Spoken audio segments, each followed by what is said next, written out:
방금 소개받은 허문도입니다. 통일기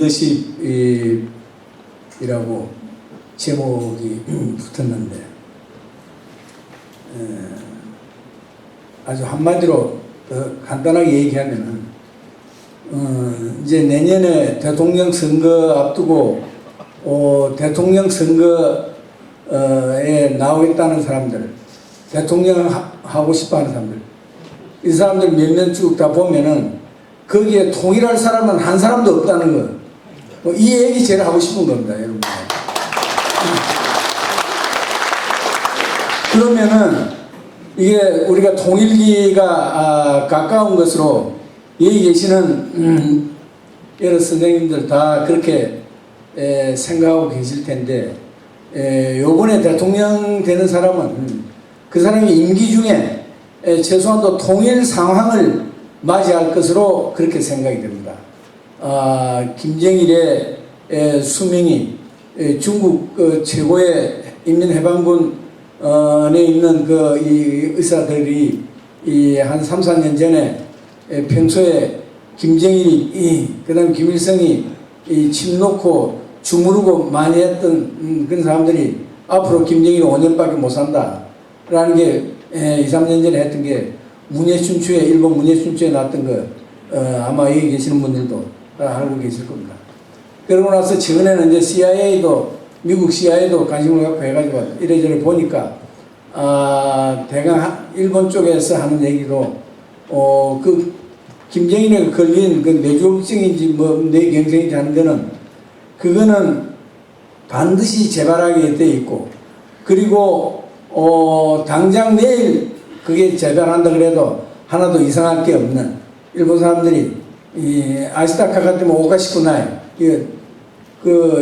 다들 일본말 아시는 분들이 많은 것 같아서 일본 사람들 하는 말 그대로 한번 전했습니다만, 그런 식으로 그러면은 후계 작업을 안 해놨기 때문에, 물론 자리야 김정은이한테 주기로 해가지고 줄란지 모르지만은, 김정은이한테 줄란지 모르지만은 후계 작업을 안 해놨기 때문에 결국은 영이 안 서게 되고, 그럼 그때부터는 권력 집단이라는 건 내부에서 권력 암투가 벌어지게 되는데, 그래서 그런 기간, 그건 이제 북한 전체가 먹고 살기 어려운 상태로 돼 있는 거. 그 다음에 핵 문제, 이런 것 때문에 큰 나라가 몇 번 들썩날썩 해야 될 그런 식의 큰 이슈하고 겹쳐 있기 때문에 결국은 이게 체제의 큰 변화로 이어지고, 그거는 이제 만일에 우리 남쪽에 통일을 내 손으로 하겠다, 반드시 이 찬스에 통일하겠다 라는 식의 의지의 주체가 있으면은 통일로 갈 수 있는 그런 식의 상황이 대강 그때 예측으로 보면은 2012년에서 13년 사이에 김정일은 거의 끝나는 게 아닌가 싶은데, 그러면은 이번에 대통령 되는 사람이 그 기간을 통과하게 되는 겁니다. 그런데 지금 하고 있는 거 보면은 우선 수도를 갖다가 분할하는 걸 갖다가 예사로 방치를 하고, 여당에서 하고 대통령은 모른 척하고 그냥 넘어가고 하는 거 보면은, 우리가 통일을 한다고 치면은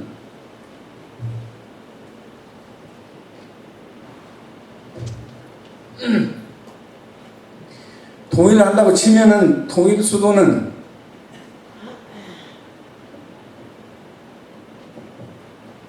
어떤 의미에서도 서울일 수밖에 없는데, 이걸 통일기를 앞두고 수도를 이게 민족의 수도를 분할하는 것을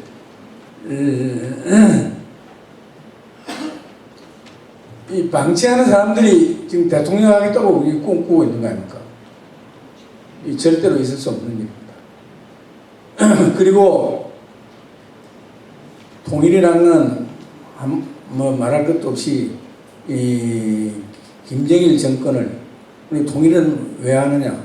통일 목적은 오랜 고통에 시달리는 북한 동포를, 내 형제를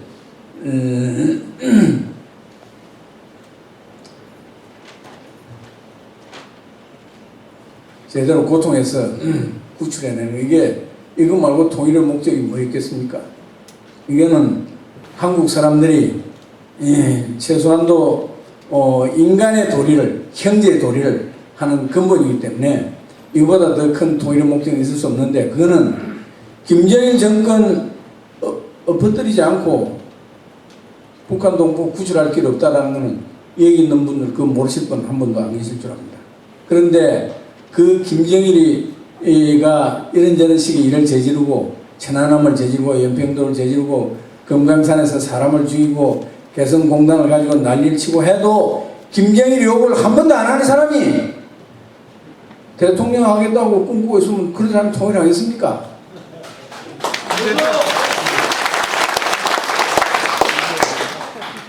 그리고 한나라당이 그동안 뭐 했어요? 김정일이 핵 만들게 뒷돈 김대중이가 햇볕 정책할 때 그 햇볕 정책에 들러리 서준 사람들이 한나라당 아닙니까? 맞습니까? 틀립니까? 그런데 통일기를 우리가 그냥 넘길 수는 없고, 그래서 오늘 이 자리는 굉장히 저는 중요한 자리라고 생각하는데, 통일기는 닥쳐오는데 대통령을 하려는 사람 중에 통일해낼 사람이 없다, 내 손으로 해보겠다는 사람이 없다, 그러면 뭐 해야 됩니까?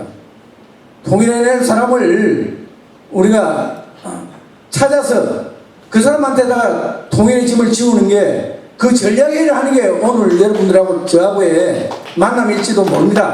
바로 만남입니다. 바로.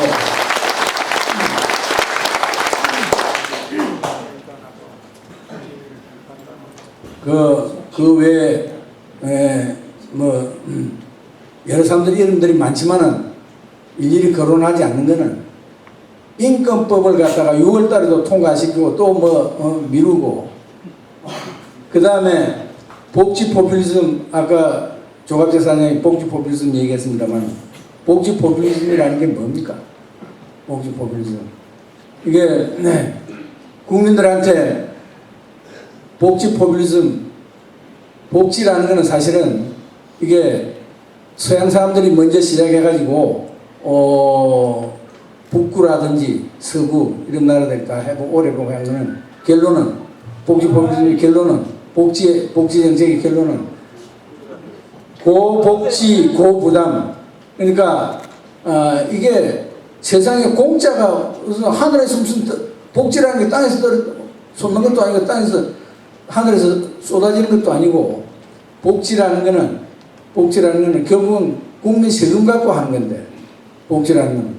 그러니까 오래 해보니까 고복지라는 거는 고부담이고, 그런데 공짜 복지가 있을 것 같은 식의 착각을 국민들한테 일으키면서 복지 포퓰리즘 하고 있는데, 이 복지 포퓰리즘이라는 건 이거는 특히 민주당이 앞장서 있습니다만은 이거는 사실은 정치의 마약입니다.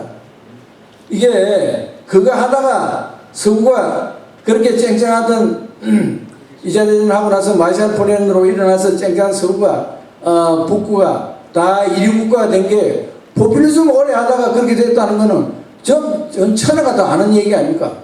조금이라도 사회과학을 조금이라도 한다 그러면 그건 상식으로 되어 있는 얘기인데, 이게 포퓰리즘 하면은, 포퓰리즘 세게 하면은, 그게 복지 포퓰리즘 세게 하면은 나라 망한다는 거, 이거는 이미 우리가 이어가서 지금 요즘 한국은 아마 매스컴이 그런 데 대해서 공부를 안 해서 그런지 지금 언제부터 논쟁하는 식으로 얘기를 하는데, 그게 아니라 그거 하면 나라 망한 거로 결론이 다 나 있어요. 대체가 어떻게 했어요? 대체가 교육부 장관 할 때 10년 동안 당 생활하고 나서 교육부 장관 할 때 우선 대체라든지 드골이라든지 이런 사람들은 중도 실용이다, 이데올로기 같은 거는 필요 없다, 이런 얘기 하는 사람들이 아니라, 처음부터 그 사람들은 자기 철학을 딱 내걸어 놓고 그래서 정기를 하는 사람들인데, 교육부 장관 대체가 되자 말자 학생들한테 밀크를 전부 다 나눠주고 있었던 거예요. 밀크를. 서양 사람들 밀크 마시는 건 예사입니까?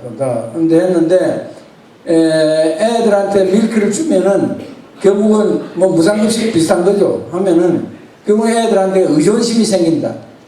그런데 애들 때부터 공짜로 뭔가가 된다는 것, 이런 식의 인식을 줘가지고 의존심 생기면 어떡하느냐. 그러니까 이거 끊어야 되겠다. 이래가지고 밀크를 갖다가 학생들한테 그 집에 치웠어요. 그러고 나니까 신문에 대체 이 여자가 이 어디서 날라온 여자가 밀크 스네처다, 밀크 도둑이다 이겁니다. 애들한테서 밀크 낚아채는 도둑이라고 그런 식으로 매스컴이 난리를 치고 당 안에서도 대처가 자서전 쓴 걸 보면은 대처가 자기의 정치 투쟁의 3분의 1은 당내에 있는 웨트들하고 했다. 웨트, WT, 그게 뭐 영국 속어로 그 퍼블릭 스쿨 같은 데서 무슨 날라리들 이게 당에 원래 강령이라든지 가야 될 길은 뻔한데 이거를 그거 하면 좀 바람 좀 있으니까 바람이 생기니까 그만 적당하게 피하는 거예요. 그래가지고 저도 50대 안에서 일 좀 했습니다만 뭘 제대로 된 원칙을 가지고 정책을 밀고 나가려고 하면 제일 먼저 누구하고 싸워야 되느냐? 대책회의에 있는 온건파들, 당, 매스컴, 매스컴까지 갈 것도 없고, 그러니까 내부에서 먼저 더 격렬한 싸움이 벌어져요. 그걸 대처가 이런 얘기 하는데, 지금 이제 여기 와 계시는 분들은 사실은 한나라당이 제대로 된 당 같으면은, 여기 계시는 분들이 이 모조리 그 대체가 얘기하는 한나라당의 드라이브, 지금 한나라당 전체가 이거는 복지 포퓰리즘 가지고 경쟁에 나라 망하는 경쟁에 올라탄 줄도 모르고 들고 뜨고 있는 건 이거는 완전히 대체가 싸운 웨트가 한나라당 다 차지하고 있는 겁니다. 그래서 이어서 우리가 이게 확실하게 지금 우리 정치 상황이 신문에 나는 걸 맨날 보니까 그걸 갖다가 전부 다 우리 전체의 기준으로 알고 그 안에서 좌우를 따지는 식으로 하는데 이게 한나라당까지도 포함해서 이 사람들이 나라의 근본을 지키는 데 대해서 너무 모르고, 그리고 대통령도 옛날 임금들처럼 공부 안 하는 것 같아요. 옛날 그 우리 조선조 때 임금들 왕들은 경연이라 그래가지고 그게 높은 신하들 일은 임금 공부시키는 일입니다. 임금 뭐 결제 뭐 대강가 영의정이 알아서 하는 거고, 임금 매일같이 나와서 학직 높은 베스라치들하고 공부하는 거, 나라의 근본에 대해서, 인간의 근본 도리에 대해서 이 맨날 공부하는. 근데 그래서 그런 식의 공부가 요새 뭐 대통령이 길 어디다 어떻게 하면 잘 닦는다, 어떻게 하면 뭐 또 석유 어떻게 한다, 그런 거 공부하겠어요. 그게 아니고 나라의 근본에 대해서 애들 대학생들이 반값 등록금 가지고 데모하고 그러는데 이거를 왜 그럼 절반의 사람들한테 대해서 얘기하는데 거기 가서 나와가지고 그 애들 촛불 데모하는 거 더 부추기고 부채질하고 그런 사람들이 나라의 지도자들이라고 앞에 있는데 우리가 신문이 그 비판하는 것도 보면은 조금 모자라요. 근데 거기에는 애들이 이 학생들이 아니 자기들이 어떤 경제적인 이익을 졸업도 하기 전에 지가 액션을 가지고 그걸 갖다가 떡을 하나 더 먹겠다 이런 데다가 자기 몸을 맡기는 이거는 반교육이거든요.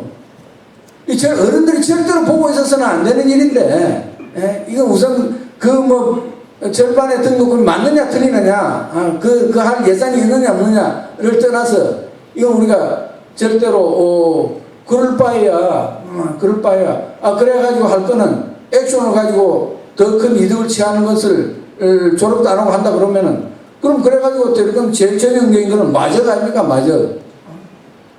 어떻게 그걸 갖다가 때를 지어가지고 가서 등록을, 그러면 이게 우리가 지금 한글이 정신 가지고 한글 정신 가지고 우리가 오늘 여기까지 올라왔다 그러는데 우리가 살아온 역사 전부 다 돈이 없어서 아르바이트 해가지고 몇 분에서 등록금 보태고 그런 식으로 하면서 그 사회적인 상승 욕구 그리고 그 인간의 집념을 태우는 그래서 이게 사회 전체가 순환하는 하나의 그 이 메커니즘이 되는데 이런 모든 것을 반값 등록금 가지고 대학생들이 데모하고 그거 부추기고 끝나도 이거는 우리가 이게 나라 망하자는 얘기입니다. 거기에는 큰 원리가 숨어 있습니다.